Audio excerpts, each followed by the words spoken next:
Part 2 of how I hire virtual assistants for my Amazon FBA business. If you haven't already seen part 1, please check it out. It goes over where I find them, what the role description looks like, and then how I narrow them down from there. So now that we have a group of 7 virtual assistants for our test week, we're going to go ahead and we're going to set things up. So what I use for that is a program called Slack. It's completely free, and it's a standalone Slack aside from my main Slack that I use, Slack group that I use, if that makes sense. And in there anyways, the general channel will show exactly the breakdown on the days again. So it'll say, day 1, video-based training, day 2, manual sourcing for 10 products, day 3, manual sourcing for 10 products, and day 4, manual sourcing for 10 products. So from there, I've sent them the Slack invite, and then let's say it's Monday. So it's Monday, and everybody's doing the video-based training, but typically there'll be at least one person missing. If it's already about noon our time, I will direct message that person on Facebook, let them know that I have not seen them, and I would like them to at least join the group to show that they're there. And if they don't, I'm going to have to deactivate their link within the next 12 hours. Now, it might seem kind of crude and mean, but you want to start narrowing them down right away. Otherwise, you're going to be the bearer of the family's sick, the dog ran away, the internet connection's bad, the weather's bad, So go ahead and take those people out right away. So at this point, after Monday, you'll already have 1, if not 2 virtual assistants out of the group already. You'll be down to 5, let's say. Now, after they've done that training and they're on the next day, they're actually going to start sourcing now. And what I do there is about 2 hours before the deadline. So if the deadline is 5 p.m. PH, I try to hop in there about 3 p.m. Philippines time or somewhere right around there. Or I have my virtual assistant that's already hired do it, and have them look in the spreadsheet and see if there's been any activity.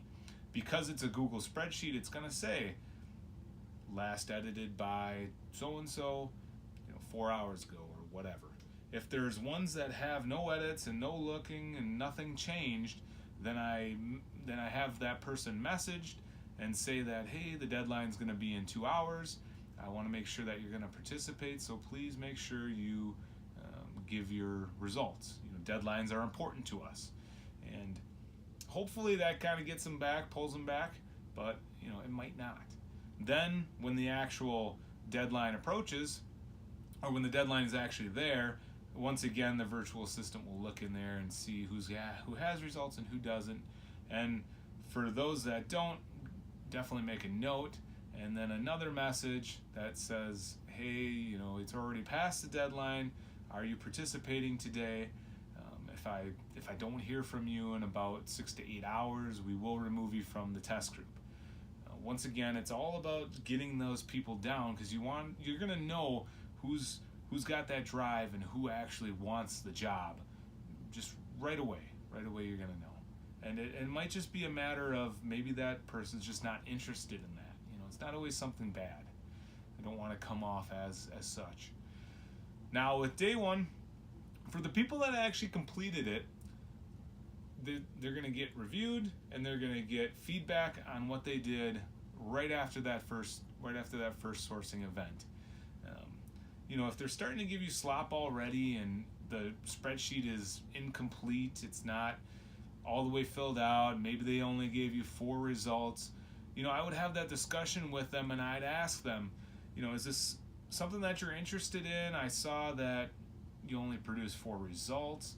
Are you sure that this is something you want to do? Kind of feel them out from there, because typically somebody that's done that or is missing parts to the puzzle is not going to be somebody that's going to make it very long.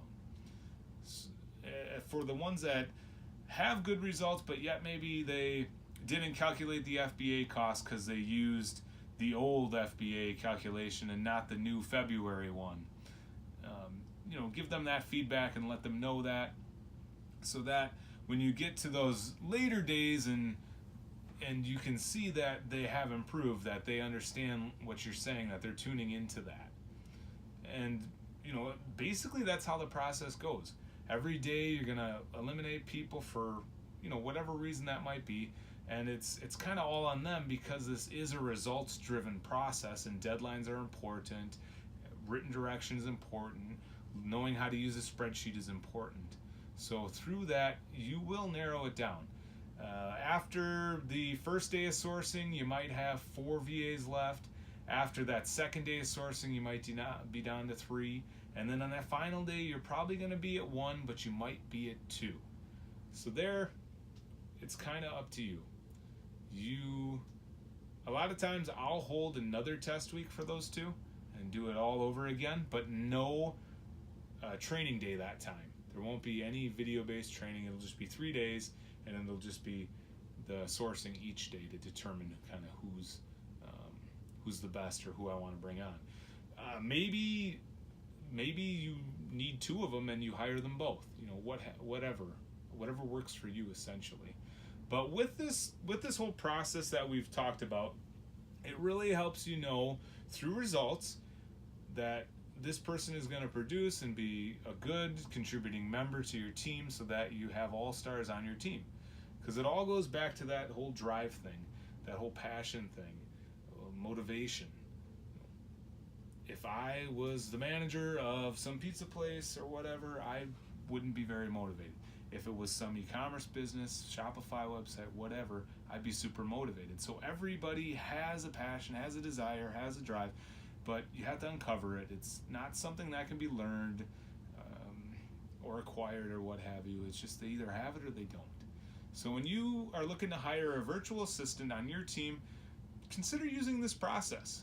Consider reaching out, posting that ad, reviewing those applicants, using those screening elements to it, and then holding a process that's similar to this. Because as I said at the beginning of both videos, this is the process that I use to hire 6 of my virtual assistants that are still with me today. So thank you for watching, and have a great day.